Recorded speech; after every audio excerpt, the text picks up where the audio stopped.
It's the Ugly American Werewolf in London rock podcast with your hosts, the Wolf and Action Jackson, who are keeping rock alive by talking classic rock, hard rock, progressive rock, heavy metal, 80s music, early MTV, UK vs. US chart success, and much more.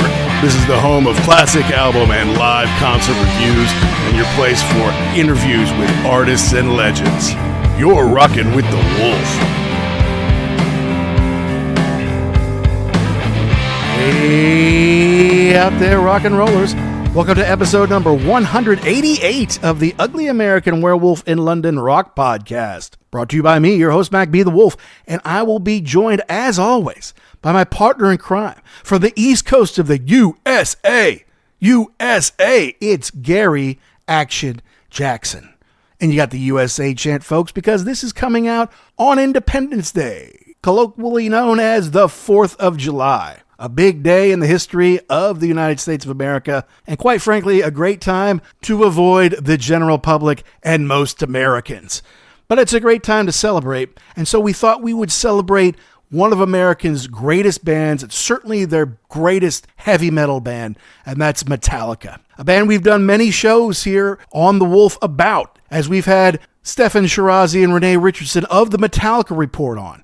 You had your crack reporter, The Wolf, in Amsterdam for the first 2 nights of the Metallica Weekend Takeover Tour, No Repeat Weekend, which was a blast and which was our most popular episode of 2023. Plus a review of Kill 'Em All with Jay Scott from the Hook Rocks, a review of the Black Album as it turned 30, and now as it turns 40, if you can believe it, we're reviewing Ride the Lightning, the second album by Metallica that came out on July 27th, 1984, a follow-up to Kill 'Em All. And at this point, Metallica wasn't doing videos. They weren't getting any radio spots. They were touring well in Europe and getting some decent gigs in America, but still very under the radar from the average rock fan. But to the true believers who heard Metallica or got their hands on one of their tapes, they knew this was a changing of the guard, that something wicked this way comes, and it's Metallica, baby. And between the first and second album, you'll hear a lot of growth. Kirk Hammett's now had time to settle into the band. He's had a chance to help contribute to the writing. They might still have borrowed a few things from when Dave was in the band, but he gets his credit. Hopefully he gets his paychecks. And Jackson and I debate whether this is, in fact, the best Metallica album ever, because there's so many special things on here. You've got For Whom the Bell Tolls, you've got Fight Fire with Fire, you've got Creeping Death, Fade to Black, Call of Toulouse. There's all sorts of great stuff in here. 8 tracks, and we're going to lay them all out to you one by one. But first, we do have a little bit of business to take care of. As always, we are proud to mention that we are members of the Pantheon Podcast Network, a family of over 120 shows. There really is something in there for everyone. You can learn more at pantheonpodcast.com or on socials at PantheonPods. And we give a big shout out to our sponsors, rarevinyl.com. We're based in the UK, folks, but they ship all over the world and they collect things from all over the world, including lots and lots of killer Metallica stuff like imports, singles, posters, tour programs, picture discs, all the cool stuff that you want from someone like Metallica. I know they had a killer box set in there that I wish I could afford. But if I use the code UGLY, when I do buy that, it'll save me 10%. In fact, you all can get 10% off one entire order, not just one item, but one entire order at rarevinyl.com. So don't just go there and buy a first edition of Ride the Lightning. Get the first edition of Ride the Lightning. Get the Creeping Death picture disc. Get the Japanese import. Get the anniversary remaster. Get as much as you can. Then use code UGLY at checkout and save yourself a big fat 10%. Your record collection will thank you. And we'll thank you as it helps our show. Now back to Metallica. I'll admit in 1984, when I was 10 turning 11, Metallica wasn't on my radar. It was probably more into like Duran Duran and Journey, The Police, maybe one of the soundtracks of the time like Footloose. Hadn't really gotten to Metallica yet. But once we discovered this as teenagers, this automatically shot to the top with its crunchy riffs, its extraordinary guitar work from Kirk Hammett on lead, and James' poignant, although sometimes scary lyrics. So we're going to dive into this head first. As it turns 40, we're hitting up Metallica's Ride the Lightning here on The Wolf.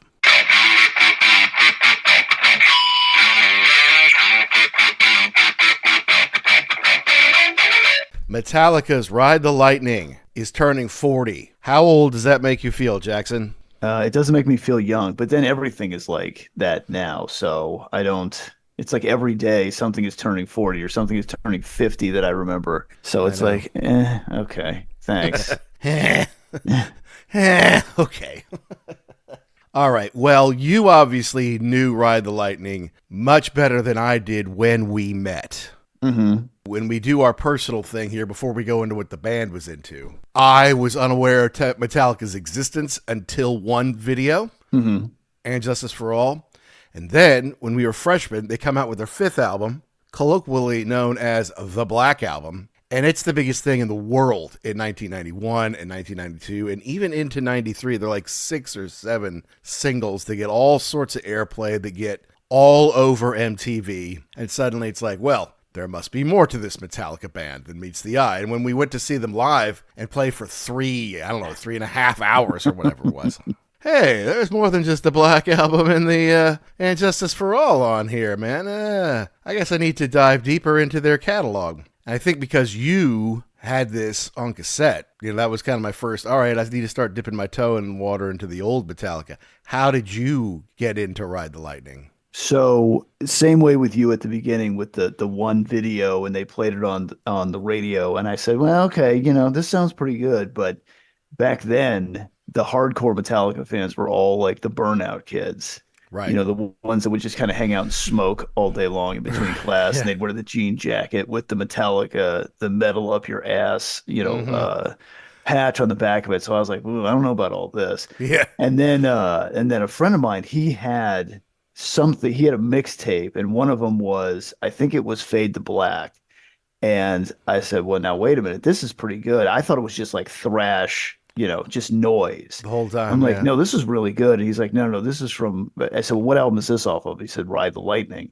I said, well, I have to get that because this sounds, it was way more complex than I thought. And it sounded better than just, 3 chords and somebody screaming. So I don't know where I got that from. Somehow, some way I found a copy of it. And I still think to this day, this is my favorite Metallica record. So you got it on cassette, right? Yeah, correct. This is your favorite Metallica record. You like this better than Master of Puppets. I do. I do. I think this is, if you're on like the two different elevators Mm-hmm. of I'm mastering my instrument, but I also have I'm still green to this. Yeah. I think we're right in the sweet spot here of before they're still young, they're still hungry. Even though they've put out a record and done some touring, they're still sleeping in the attic of the recording studio in Denmark. So they don't have Right. any money. They're still trying to make it.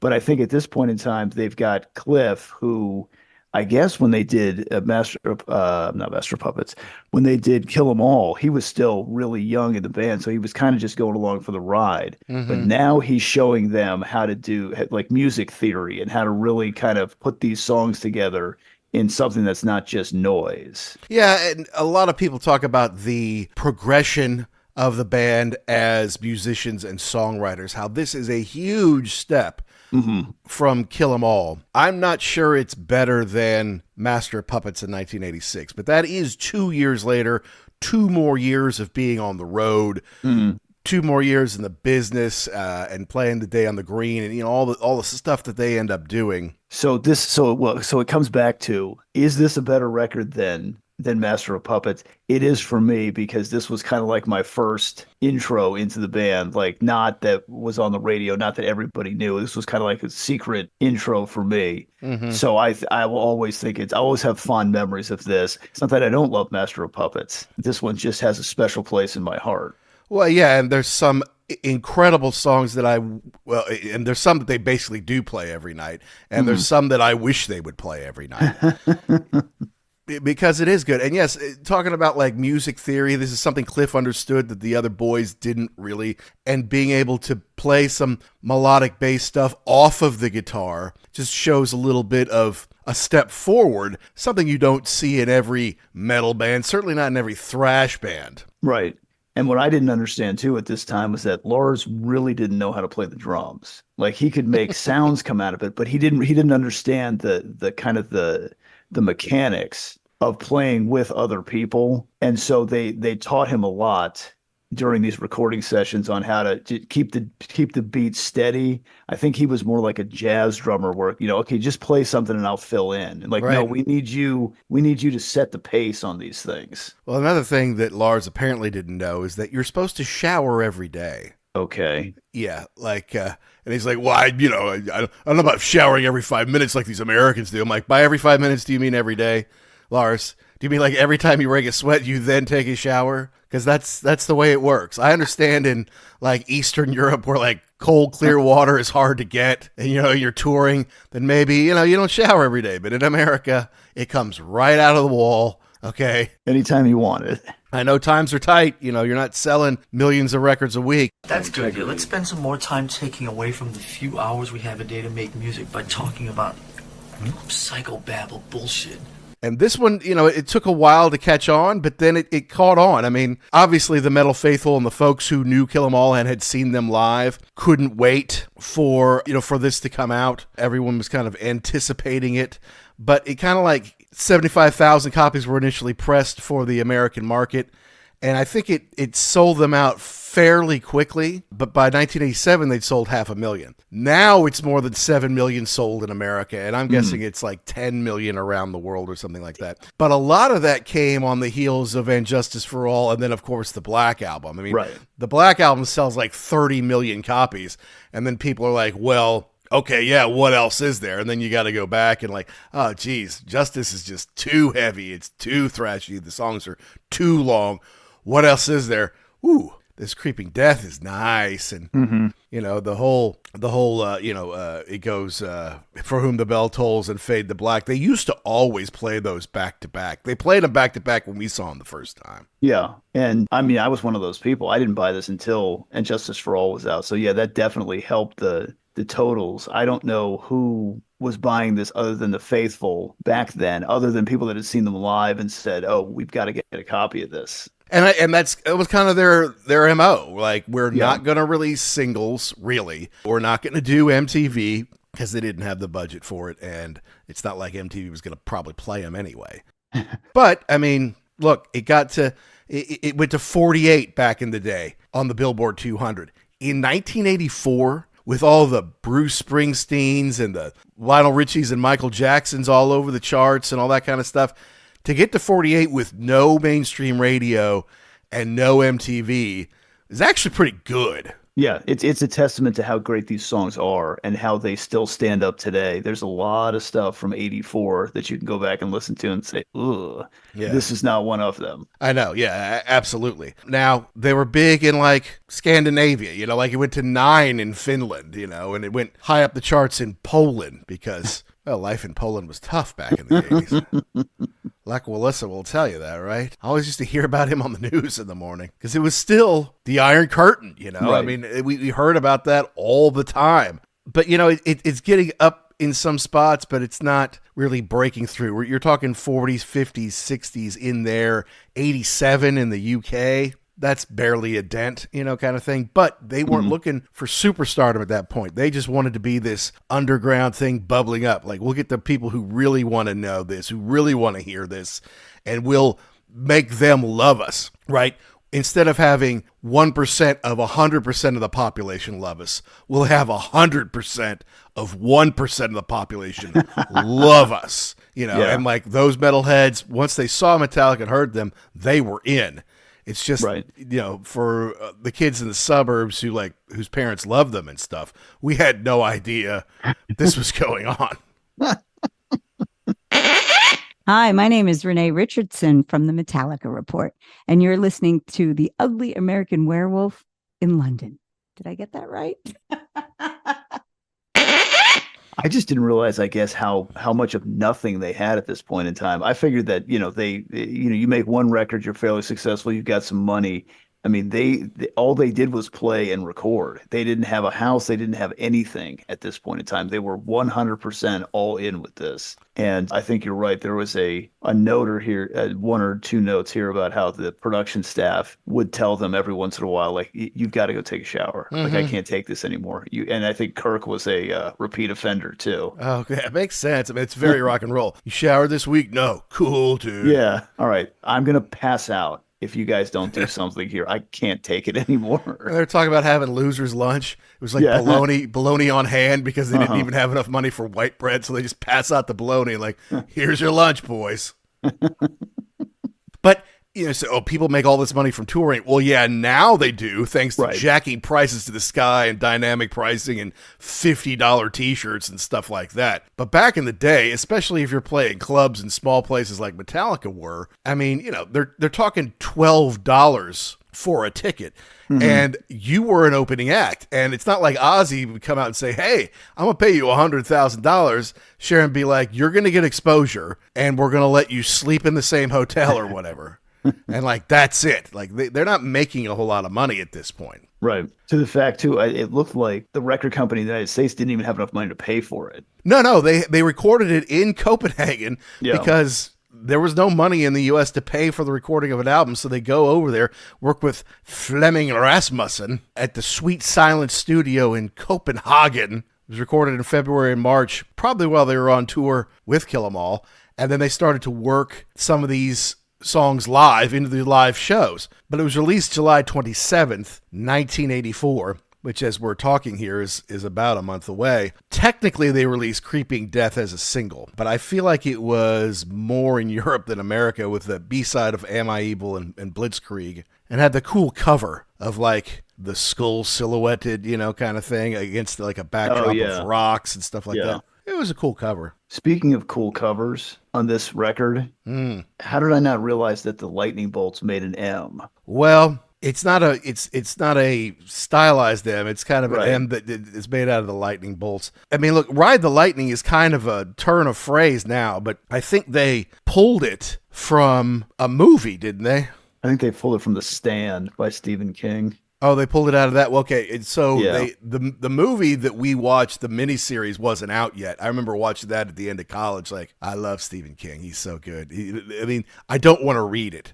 I was going to say, that's too much work. Did you read The Stand? Because I never did. It's like 9,000 pages long. Well, even when you rented the videos, it was like 4 cassettes because it was a mini series, basically. Yeah, I remember somebody had that. Actually, probably more than one person. I just remember looking at it like, ooh, yeah, no, that's above my capacity for pain. Yeah, and basically The Stand is a story about, and it starts off like there's a guy in a lab, like a contagious diseases lab, and he's screwing with something that's really nasty and really deadly, and his suit opens, rips or whatever, and he realizes, oh shit, I could be contaminated with this, but he wants to see his family one more time. Of course, who wouldn't? Because if you tell the authorities, hey, I just exposed myself to this super deadly disease, well, you're not getting out of there and you're going to die a horrific death. So he selfishly leaves the facility, goes out, spreads it to the entire world, and then 99.999% of the world dies. But that 0.0001%, however many it is, still lives. And then the devil and God are basically fighting it out to figure out, who's going to get to take over the world with the army, I guess, of folks that are left that you have influence over. It's not bad. It had Gary Sinise in it. Molly Ringwald was in it. A couple other people you would know. But yeah, I mean, it's Stephen King. It's that was back in the day when everything he did turned to gold. Oh, yeah. He could write anything. He write a short story and they can make a show that lasted for 10 years or something. And it's still kind of the same way. I mean, people need that content. Anyway, we should probably get into this album, as it was a big step forward for them. But there are still Dave Mustaine co-writes on this album. Yeah, which I a little surprising. Yeah, I was like, okay, well, they had a couple hanging around. They're done with that. But, oh no, still showing up here today. And I think that he used a couple of these things in his stuff. But yeah, still had his hands in this, and I'm sure makes them pissed to this day to still give him money from these records. Well, I bet Dave's not pissed about it. Oh, absolutely. Well, no, he still is. Of course he is. Because, of course, if he'd have stayed there, they'd have been even bigger and it would be the best band in the world. And they were all friends. And I don't understand why they asked me to leave. Because you're a drunken asshole. That's why, Dave. Right. Exactly. They get drunk and they're like, life's not bad. You get drunk, you're like, life sucks and I'm going to take it out on everybody. Yeah. Oh, boy. My Yeah, 50 daddy years was later. never around. Yeah, we know, Dave. We know. But all the songs are co-written by multiple members of the band. There's 3 or 4 co-writes on every song. However, James and Lars are the only ones who get co-writes on every song, which is kind of the MO for Metallica, at least it was for a very long time. But Cliff gets co-writes on 75% of the songs, 6 of the 8 songs. Dave gets 2, and Kirk Hammett, who has been the long time lead guitarist in Metallica, gets writes on half of them, so it is still very much a team effort at this point, not just Lars and James dictating, do it this, that note, I didn't write that, play this, because once Jason got in the band, I feel like that's the way it kind of went. Yeah, that was I kind of forgot about that for a little while too, like what happened to him when he got there. And I think the part of the problem was that he was kind of like a fanboy. And so they were mad at that. And so, I think they just kind of pushed him to the side and just told, like, he just became an employee. And so back to the Mustaine thing, what would have happened had Cliff Burton not passed away? Yeah. Like, what were those? I kind of think that he was in this mode of really kind of helping them write these songs. And I think they definitely lost that when he left and they didn't let the new guy participate as much. Yeah, if he even wanted to, I don't know. Yeah, no, there are hardcore Metallica fans who will tell you that once Cliff Burton died, Metallica was never the same. And Justice for All, you can't hear, but in a bad way. Like, you can't hear any bass on Justice. And then by the time you get to the Black Album, well, it's too commercial. It's too pop. And then everything after that was crap anyway. At least to them, I'm not saying that. Although a lot of their best stuff wasn't after that. But that's a different show. Yeah, different show, yes. Yeah, correct. Absolutely. Hi, my name's Stefan Shirazi from the Metallica Report, and you're listening to the Ugly American Werewolf in London. So we start off this 47.5-minute album, which, with 8 songs, means some of these get pretty long. We start with Fire with Fire. Yes. James, Lars, and Cliff Burton write this one. Coming out smoking, right? Well, they've got the classy intro to Masterpiece Theater or something at the beginning, and then they swing the sledgehammer at your face. Yeah, it's kind of classical, even madrigal to start like, oh, this is pretty. What is this? And then it's heavy, heavy, heavy. Do unto others as they do unto you.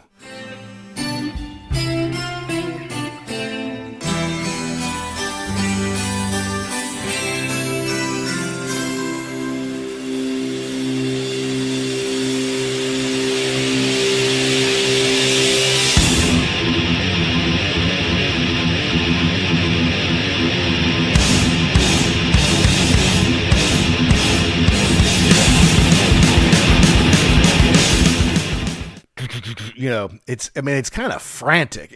I understand why they wanted to start the album with this. It's not, to me, one of the top 4 songs on the album, but this is the way you start. Right. Yeah. I think you're right. This is a lot better because it's first, and they kind of ease you in with that. And then the picking on this is just brutal. It's like a machine gun, and it sets the tone for the rest of this record. Yeah. They were so young. It's like, that's what difference a year can make. I mean, they found the band in 1981. Like you say, Lars can't really play. He just has all this ambition. James doesn't think he can sing. They're still thinking about, maybe we go get a full-time singer and James can just play rhythm and write the songs and stuff like that. They're still kind of unsure of themselves. Teenagers are 20 years old, incredibly young. But then having a whole extra year where you are on the road and you do see other people doing it and you play and you practice and you write new songs, you can tell that they're a lot better at their instruments right off the bat. Right. And you brought up the fact that Hetfield was thinking about getting another lead singer, who I think the one that I saw was John Bush from Armored Saint. Yes. and he passed because at the time Armored Saint was doing fairly better. successful. Yeah. Yeah. And they're like, oh, can you imagine that? It's like finding $1 million on the ground and, walking away from it. Okay, not in 1984. Not at the time. They're still living in the recording studio. I'm sure Bush was like, yeah, thanks, guys. I really appreciate it, but I'd like to make money doing this, so gonna pass. And eventually Bush went to Anthrax, right? Mm-hmm. Yeah. So it's not like he was against success or against money. Once he had the chance, it's just like at that point, Right. Armored Saint or Metallica, he made the right decision. Correct. Yes. Money versus no money. So yeah, I mean, no one could have possibly known. Even what's his name, Fleming Rasmussen, Yeah. at the time had no idea what this was going to be. Or the Zaslavs. I mean, the folks at Megaforce, they didn't know. Right. They just knew these kids were out there ready to do it. It's heavy and frantic. And at the end, there's this big explosion. Yeah. So, very metal. The kids are like that. All right, now we're off and running. And we move into Ride the Lightning, the title track. Now, this is one that Dave gets the co-write on along with Lars and James and Cliff. And actually, the vocals kind of sound like Dave. I wonder, did Dave sing this live with them? Ooh, I don't know. I mean, and I don't know if this was even a thing before they recorded it. I mean, I don't know where, like he had the kind of the riff to it, but I don't know if it was left over. But I mean, it would be kind of interesting to hear him, especially at this time, sing this thing. Well, it's thrashy as hell. It comes out just thrashing away, but then the vocals actually sound more like Dave than they do like James to me. And so I don't know if he helped. I mean, generally speaking, these songs that Dave gets credit on have been reworked. Like there's something there that, yes, we played it while he was around, and then eventually we changed it up enough that it became so different that you couldn't really say, well, he wrote the whole thing. Now it's like he was part of it, but we took that seed of what he did and make it totally different. Correct. And this is interesting too, because now we're on song number 2 of having like heavy duty meanings in the background. So Fight Fire with Fire is the, apocalypse of nuclear war. And now we've got, somebody who's on Death trial. row. Yeah. And, kind of walking the last couple of steps here and evaluating his life. How did I get here? So kind of some heavy duty themes from the band. Yeah. Sentenced to death for a crime he did not commit. That would be terrible. I mean, sitting on death row waiting to get lit up has got to be stressful and horrible. But if you didn't do it like you're actually innocent, yeah. Oh, that would be horrible. Guilty as charged, but damn it, it ain't right. There's someone else controlling me. Out in the air, trapped in the electric chair. This can't be happening to me. Who made you got to say? I'll take your love from you. Flash before my eyes. Now it's time to die. That would be tough, and it kind of does build, I mean, it's and Kirk's, he has a nice build on his solo. And I wonder, is James doing a little bit on there too? It's funny you say that. I've got a note here that said, are they trading solos? Because that's what it sounds like. Are James and Kirk trading on the solo? That's my note. So that's what it sounds like. I didn't see any notes on it, but it's just what it sounds like. I mean, the guitars sound different. Right. Yeah. And that's usually when you have kind of that break in the solo is when you're switching back and forth. And if it doesn't sound exactly the same, that's what I was wondering too. I think that Kirk is when you get him started, he goes nuts. And Hetfield is more of the rhythm player, but when he wants to, he can break it out. Absolutely. He's come up with some of the greatest riffs in metal and hard rock history, but he can play lead. He's an incredible, he can shred when he wants to. Guitar player. Yeah, absolutely he is. Well, but some of the lyrics here, you got I mean, it's just a little evil, but it's what you would expect. Flash before my eyes, now it's time to die. Burning in my brain, I can feel the flame. It's tough. Someone help me. Oh, please, God, help me. They're trying to take it all away. I don't want to die. Wakened by a horrid scream, freed from this frightening dream. Just get it over with, So, yeah, this is not about falling in love and holding hands in the malt shop, right? This is right. Yeah, definitely intense. Yeah, a big step forward from what they did last time. And I like how the intro comes back in at the end to kind of cap it off. Yeah, no, it's a pretty damn good song. I do like it, and it always gets overshadowed by some of the bigger tunes on the album. Well, and that's kind of the problem too with this record is that it was number 2 in the catalog, and the farther you get into it, the more the other songs, other than the big ones, get lost to time. It's true. Now, the third song, For Whom the Bell Tolls. Mm-hmm.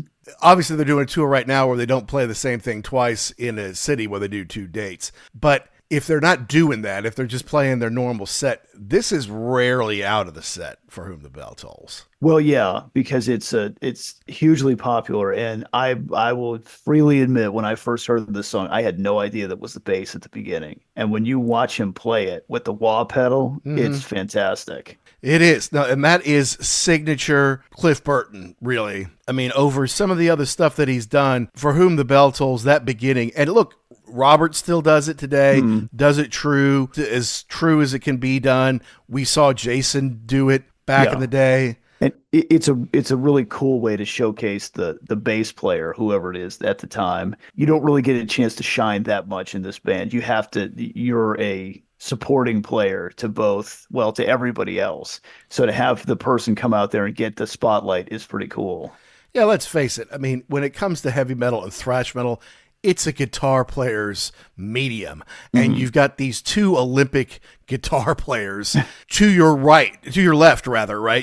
They're both just either riffing out the greatest riffs in history or they're totally shredding you. And so, yeah, it is a way to stand out and to do something different. And it just kind of shows how creative, and was he the best musician in the band at the time, Cliff? It kind of sounds like it as far as like somebody who had a knowledge of actually how music is put together. Yes. And how to put together melody and stuff. Yeah. And Lars may be a terror back there, visually exciting. But I mean, is he a great drummer? Really Mick Wall will say that to this day, like, Lars Ulrich can't play the drums. He'll say that all the time. And Lars will call up, hey, Mick, it's your favorite drummer. Take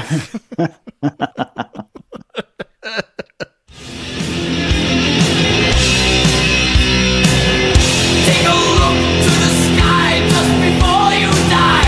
It's the last time you will.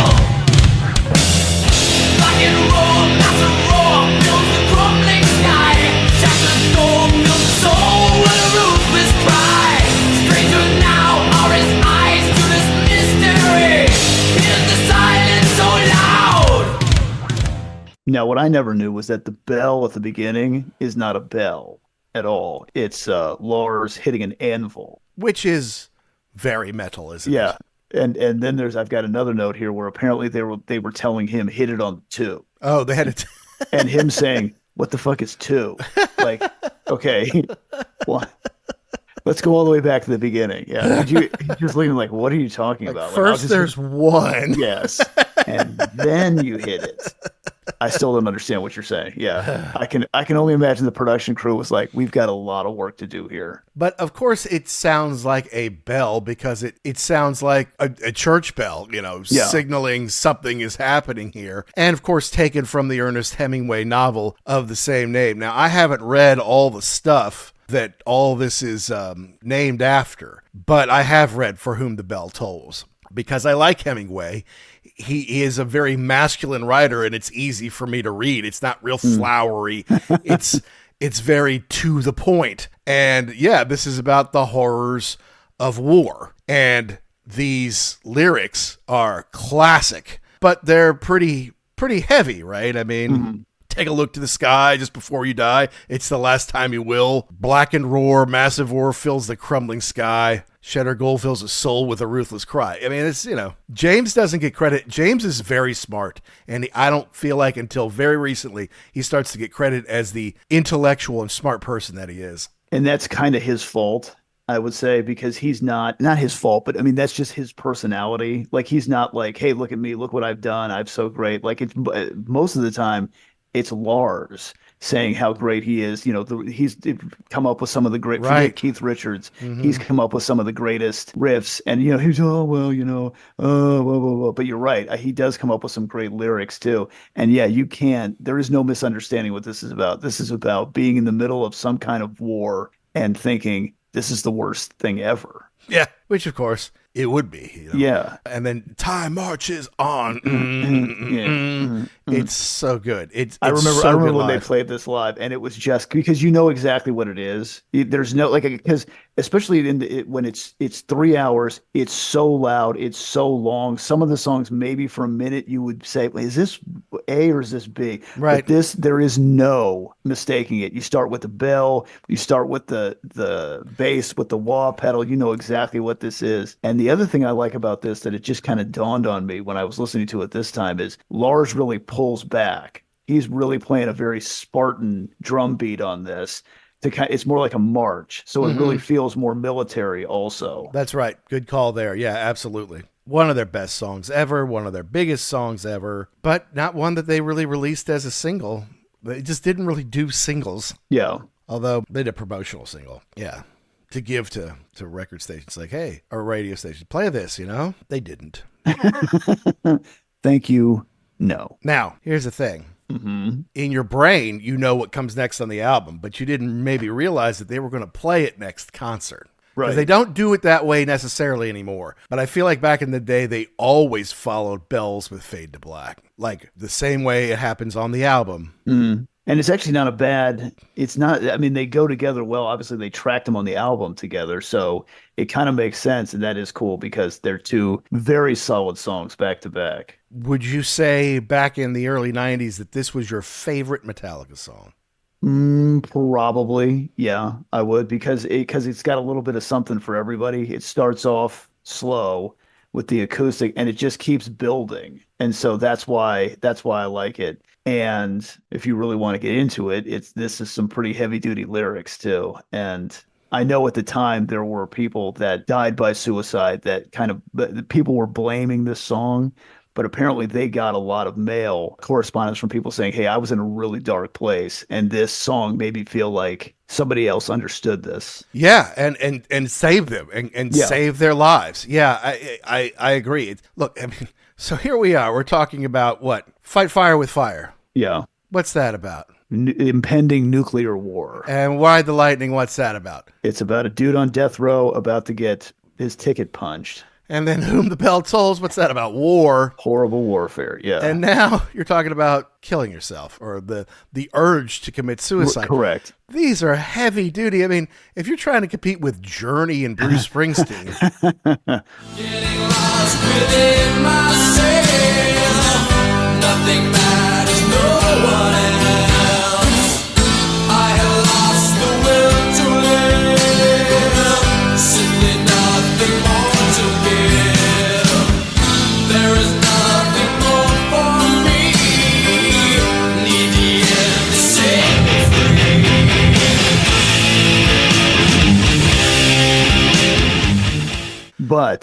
But you say that, but there was definitely a market for this. There was definitely a market of disenfranchised young men who latched onto this and said, yes, I don't want to listen to Journey. I don't want to listen to Bruce Springsteen. I don't want to listen to any of that crap on the radio. This is what I want. This speaks to me. And especially on this song, there's a note about how they had their stuff stolen out of the back of and it was, they were really depressed. And this, I'm not going to be a pop psychologist here, but this isn't about that. I'm sorry. Somebody in the recesses of their mind, somebody was very keyed into what it's like to be on the edge of checking out of this world. To be suicidal, yeah. And Correct. The thing is, it's like after there wasn't a whole lot of acoustic, if any, on the first album. There is. I mean, to start this off, Yeah, it's acoustic, and then after you do a couple of verses, Need the End to Set Me Free, big riffs.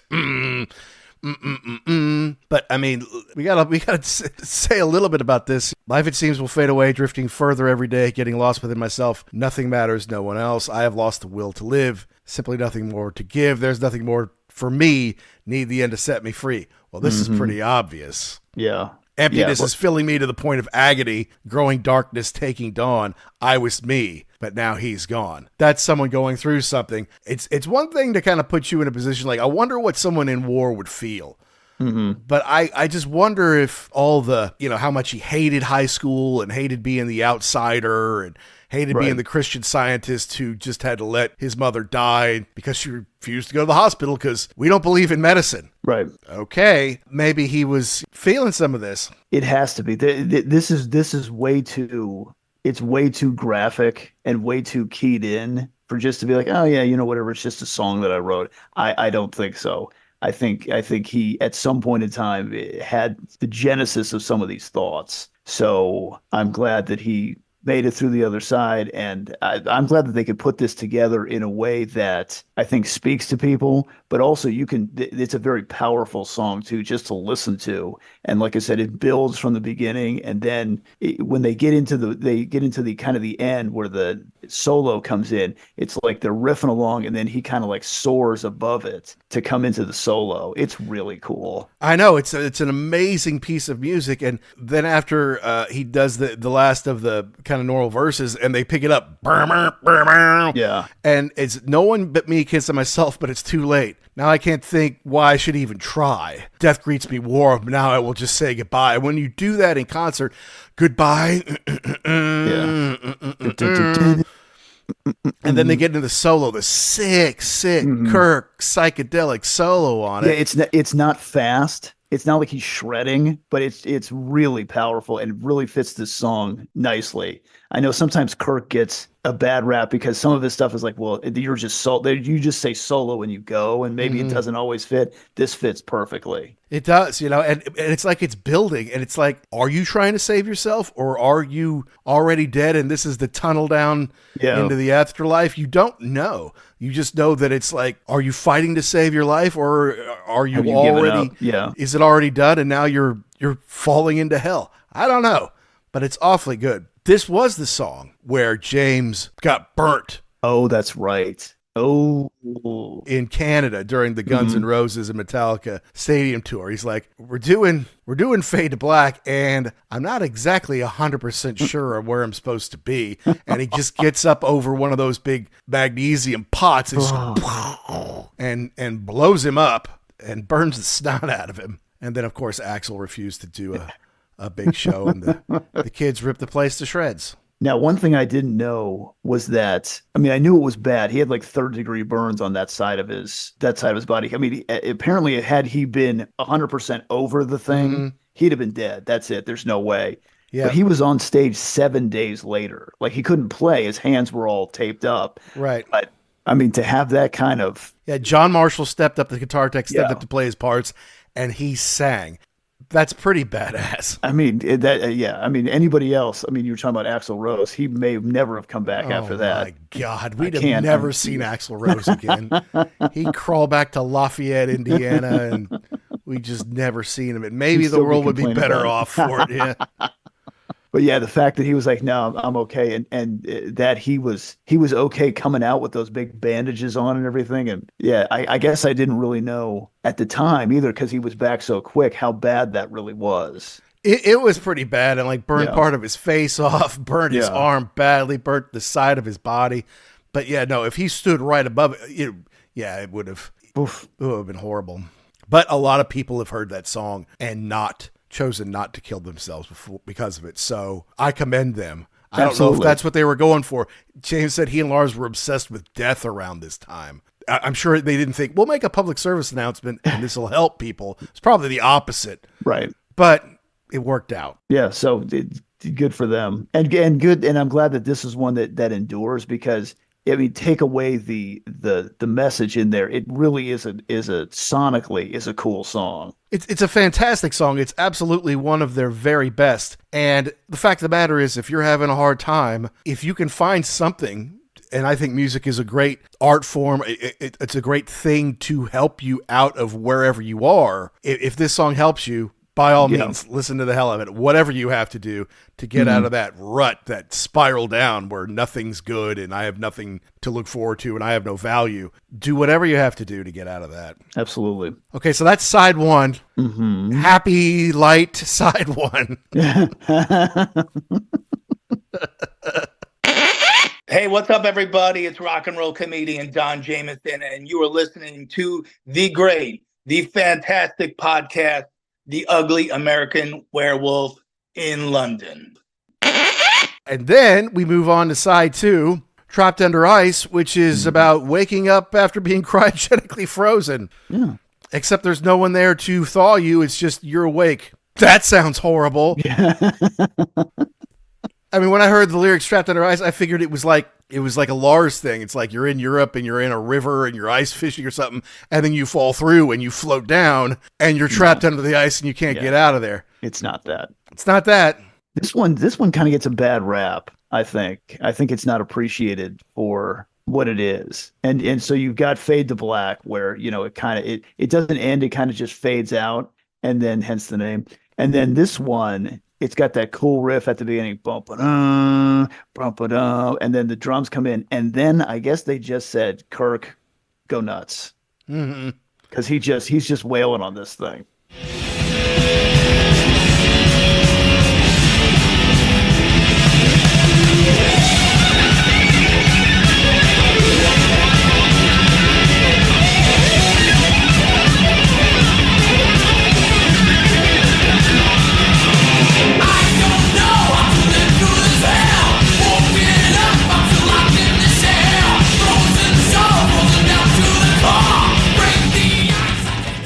He is. He's absolutely doing his thing. And James does the vocals pretty well here. In the main refrain, though, I feel like they almost like decided not to write, like, it's freezing. You scream that. Yeah. Can't move at all. Screaming. Can't hear me call. Then the third one, there's nothing. And he goes, I am dying to live. Cry out. I'm trapped under ice. Like, can't you think of something else to put on that third one?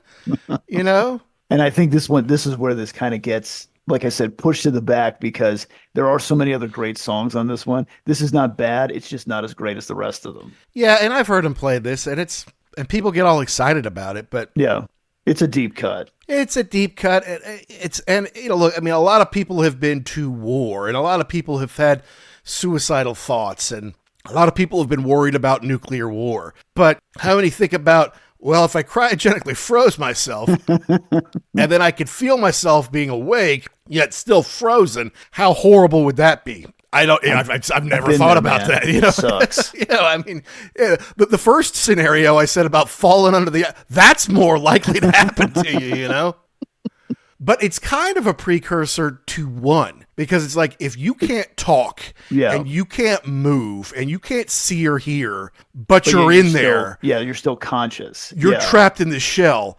That's pretty horrible. And that's kind of what this is about, except that you're frozen in a tank, right? But who used somebody cryogenically frozen on their album cover eventually? I don't know who. Megadeth. Oh, who was cryogenically frozen? Well, I don't know who it was, but on Rust in Peace, there was an alien in there. Oh, that's right. That's right. With all the world leaders there. That's right. Yeah. So, I'm just saying. Always playing catch up. Kind of. Can't ever leave it alone.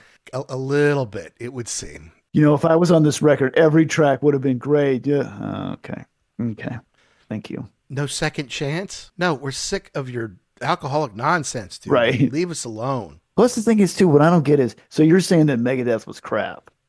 All of this stuff that you've done all of these years where you were in charge, you'd rather have just been in this band. Come on. I don't know. He's not a happy dude. Nope. I mean, I think he's been through a lot of therapy.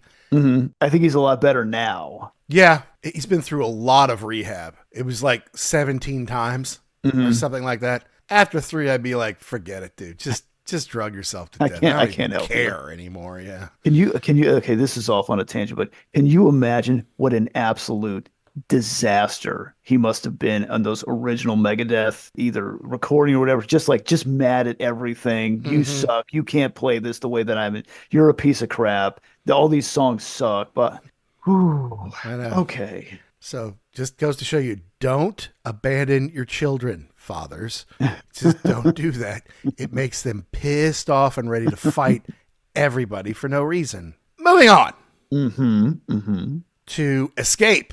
Right. Now, this is the one I probably knew least on the album, because the rest of them, they either play a lot on tours over the years. We've seen them live. They play them on the radio.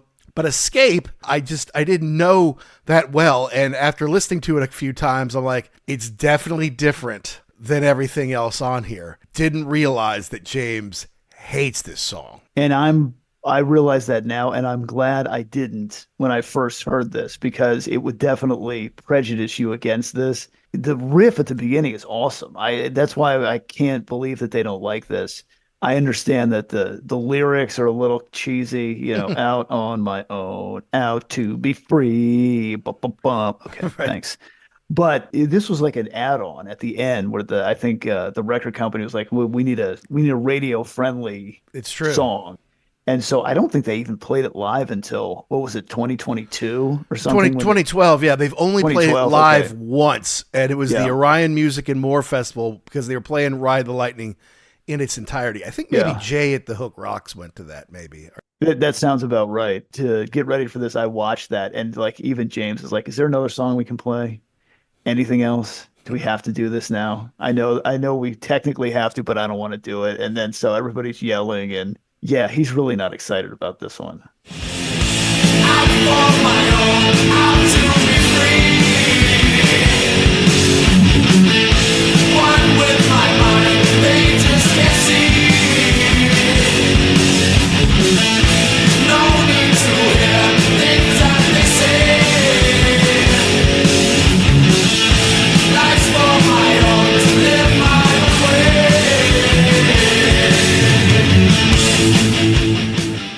Obviously not. Yeah. And then there's authors Mick Wall and Malcolm Doan, who are two just bald-ass Englishmen with glasses. I mean, you put them together, they look like twins. I mean, I know Mick's technically Irish, but, technically so are you and I. But they call it was influenced by album-oriented rock like Journey and Foreigner, which is not very Metallica. Mm-hmm. The sirens at the end are a little gimmicky to me. Yeah. For sure. It is definitely lighter, and it sounds like it's not even tuned down as much. It's like one of these kids is not like the other, and that's this song right here. And I think I even knew that back in 1988 or whenever I had this thing. I'm like, that doesn't sound like everything else. Like it sounds like it doesn't really belong. Yep. Yeah. And it was originally titled The Hammer. Ooh. But that doesn't make it any better, really.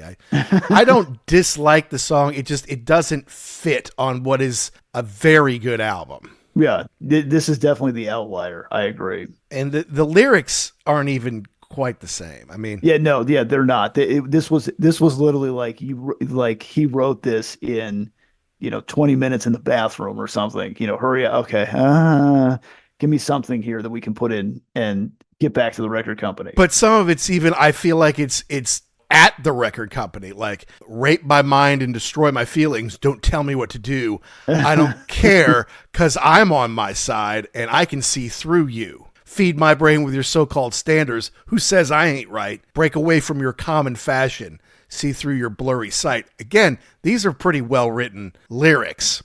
But then the chorus, out for my own, out to be free. One with my mind, they just can't see. No need to hear things that they say. Life's for my own, to live my own way. And then they repeat, life's for my own, to live my own way. Just to kind of say, you don't tell me what to do. Yet I'm writing this song for you. So you kind of do. Right. Well, after Escape comes one of the greatest Metallica songs of all time, Creeping Death. How can you go wrong with that? Like, it's an awesome title. Like, if it was called, I mean, you could have done a couple of different things with this, the 10 plagues or whatever. But just the fact that you called it Creeping Death, well, now I have to listen to that. Oh, it's so good too. And when you're in concert and you got everybody putting their fist in the air going, die, die, die. Oh, man. Healing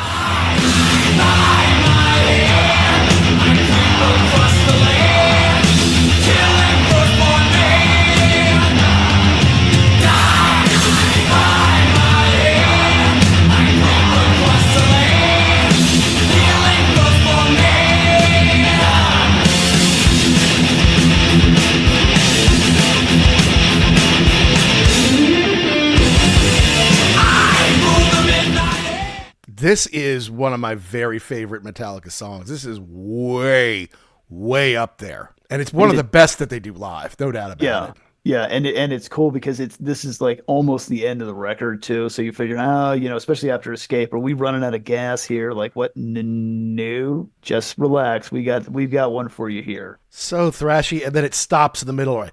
Burn, bum, bum, bum, bum, burn, burn, burn. Almost like a march, and they start singing "Die," like you're marching to certain death. Just by listening to this, it's like, God, this is so good.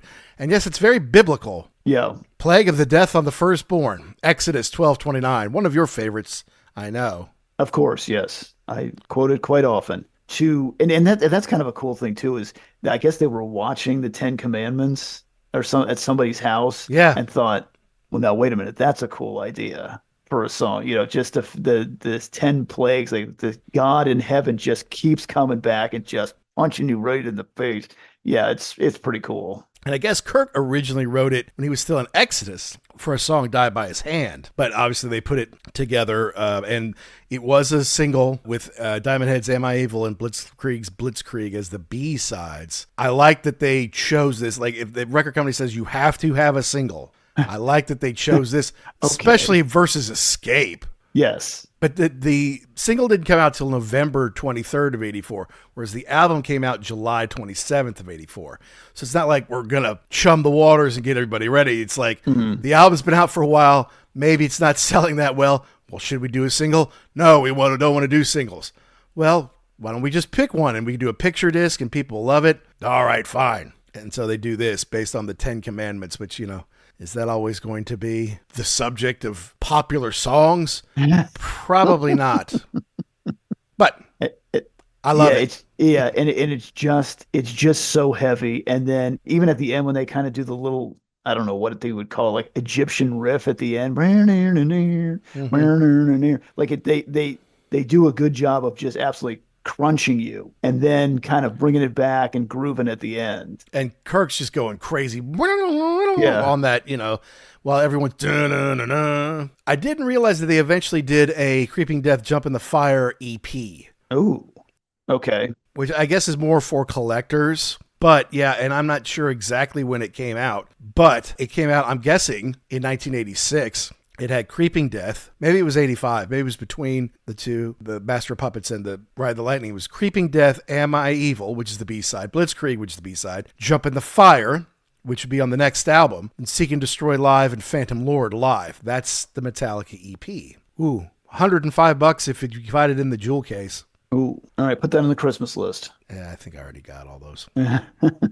Can I get a release date, though? It's out of print. Yeah, we know. 1990? Huh. That's interesting. I was wrong about the release date of it. Discogs says it's 1990. Discogs would know. Yeah, I kind of feel like after that Black album came out, or in that time period, they started doing a lot of like re-releases for these guys. Like once they really took off. Yeah, you're right, and that's a little bit before the Black album, but it's after one hits big.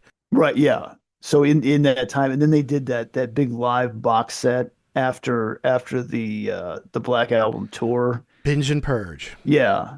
So for a while though, they were coming out with new stuff all the time. Well, yeah, I mean, once you're hot, once you can sell 20 million albums, just give the people what they want. You know? What else do we have here to put out? Here's Lars farting on a snare drum. Great. Cool.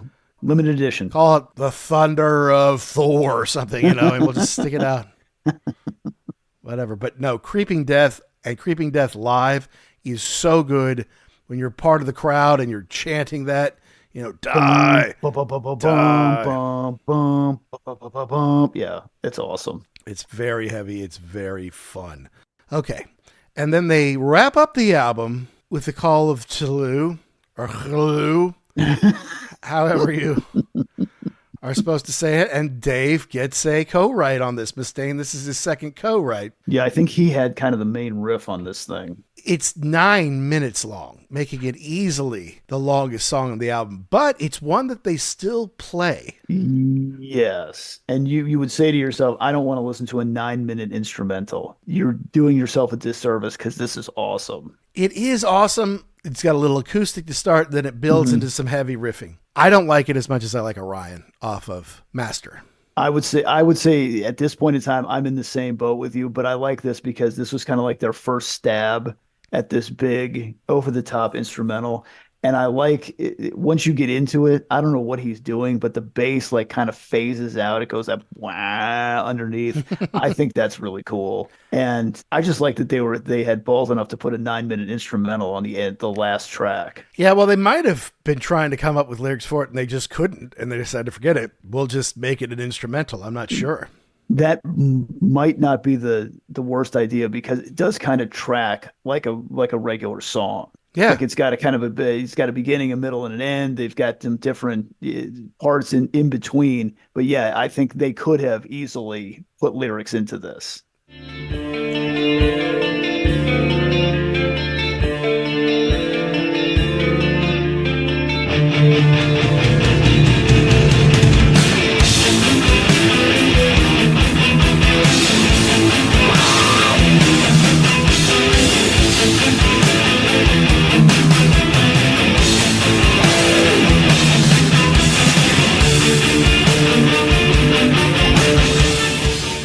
They could have. They probably could have done that for Orion too.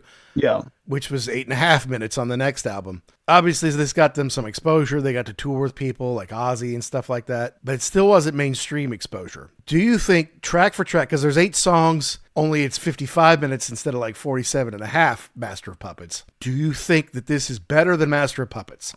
I think it's better than Master of Puppets. For my own personal, just the place it has in my heart, I think it does. And like I said, this is still when they were raw and trying to find their way. I think Master of Puppets is a fantastic record. I think they were more polished at that point in time. And also Master of Puppets makes me sad because it's the last For Cliff Burton record. Yeah. Yeah. It's also them running it back a little bit, though, because they come out with Battery on Master of Puppets, just like they came out with Fight Fire with Fire, very fast, thrashy songs. Then the second song is the title track, Ride the Lightning on Ride the Lightning, Master of Puppets on Master of Puppets. And then the last song on the first side, Welcome Home, it's slow with some big riffs in the middle, just like Fade to Black is slow with some big riffs in the middle. On the second side, they have an instrumental that's over 8 minutes long. It was called Through on the Ride the Lightning. It's called Orion on the second one. So they're kind of running it back a little bit. However, I feel like they make some real big strides. And Battery, Master of Puppets, Sanitarium, Leper Messiah, Orion. I don't love Disposable Heroes, but it's not bad. Yeah. I'm looking forward to that show too, because it'll be fun to take a deep dive into that record. Yeah, it's only probably 18 or so months away. So correct. Mark your calendars, folks. Get ready for that. In some ways, I like this better than Master. Okay, why? I feel like some of the songs of Master are a little long. Right. There's 7 extra minutes or 8 extra minutes on the album. But I mean, as long as it kicks ass, I don't care. I mean, I love a song. If I love it at 5 minutes, I'll love it at 9. So some of them are long. There's some like Escape that I really don't love on this album, whereas there's nothing that I really would skip over on Master of Puppets. But I feel like the highs are higher on Ride the Lightning, even with Master of Puppets on there, which may be their best song. I don't know. Yeah, the two are close, if you ask me. I don't even think I can make the decision today. If you hold a gun to my head, I'll just say Master of Puppets. But for a long time, Ride the Lightning was my number one. So would you say these are either Ride the Lightning or Master of Puppets the best Metallica record? Yes. I would say so too. No offense to anybody else. No offense to anybody else who would come into the band. This is when they were at their height. This was when they were still young enough to do their own thing. They were getting to know how to play the instruments, how to work together, and it was not when they were over commercialized. Not saying I don't love the Black Album. I'm just saying I like these better. I agree. And Kill 'Em All, they're just a little too raw. Didn't quite have it down yet. And Justice for All was over the top thrash.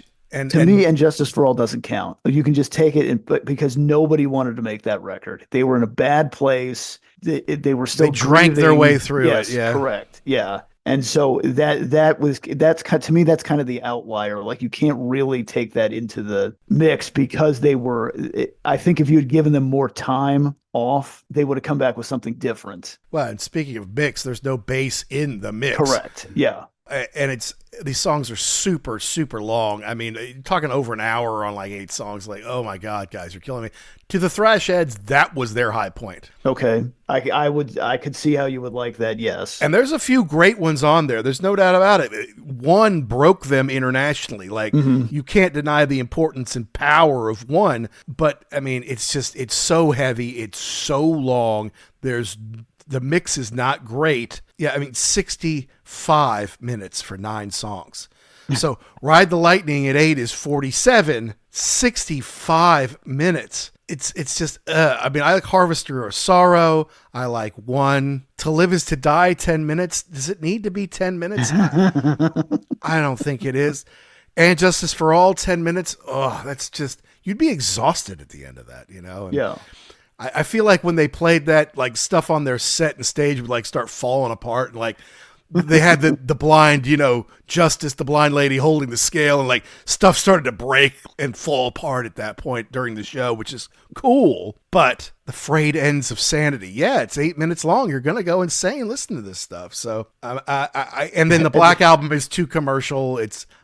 I've heard it too many times, and nobody thinks anything beyond that is their best, except for maybe 72 Seasons. Definitely came back strong with that. Yeah, I was very pleasantly surprised when I went into the movie deal where they unveiled it. I was like, I don't know about this.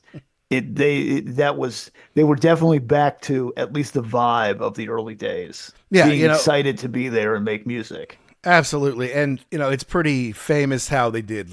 They took a long break after the Black Album because they could, you know. They toured 2.5, 3 years. They sold, 25 million copies plus another 10 or 15 million singles. I mean, just a ridiculous amount of money. So they don't have to do anything. Load isn't awful. Reload, you know. Saint Anger sucks. I will say that till the day I die. When they came back with Death Magnetic, people were like, okay, now we're kind of getting back to Metallica. Although there's not a ton on there that I absolutely love. There's some good ones. And then when they got to Hardwired, I won't say it sounded like they were going through the motions. It was a lot of new stuff. There's a lot of new stuff. So there's a lot to take in there.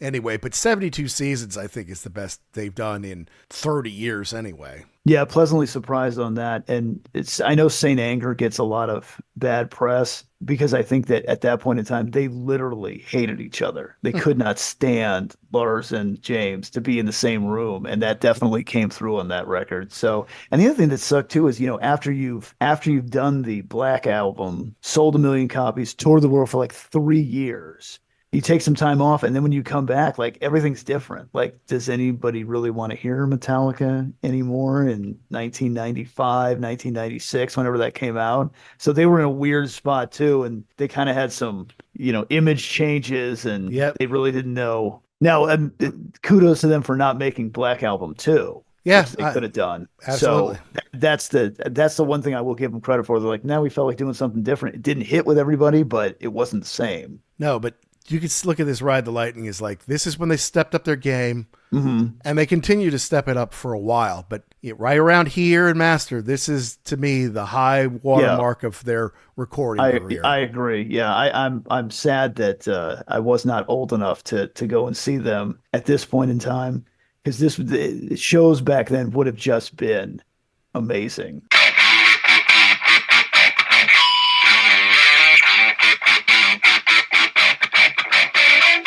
That is our take on Ride the Lightning as it turns 40. Can you believe Ride the Lightning is turning 40? I don't even want to think about how old that must make me. But I'll tell you this, I bet Metallica, when they made that record, didn't realize they'd still be doing it the way they're doing it today. Because they are doing stadiums all around the world, 2 nights at a time. 50, 60, 70, 80, 90,000 people coming to see them every night. And a big reason why is this album, Ride the Lightning. May not have been my introduction, but Jackson introduced me to it in college. I thought, wow, there really is a lot more to Metallica than I thought. A lot more than just One in the Black Album. And this immediately became my favorite Metallica album.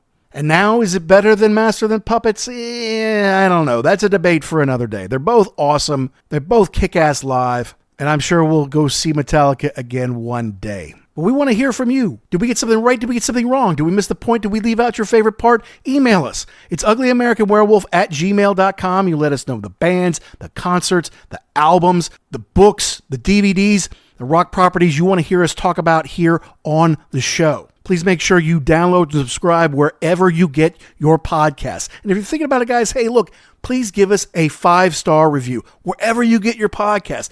It just means the world to us, and it helps us find more rock fans like you, helps us grow the show, and if you send it to us, we might just read it on an episode. Thanks as always to Pantheon Podcast for making us part of the family, and thank you to our sponsor, rarevinyl.com, who has an incredible collection of Metallica goodies, picture discs, imports, first edition prints, stuff from all over the world. Go to rarevinyl.com, buy all the Metallica stuff you want, and use the code UGLY to save a big fat 10% off your order.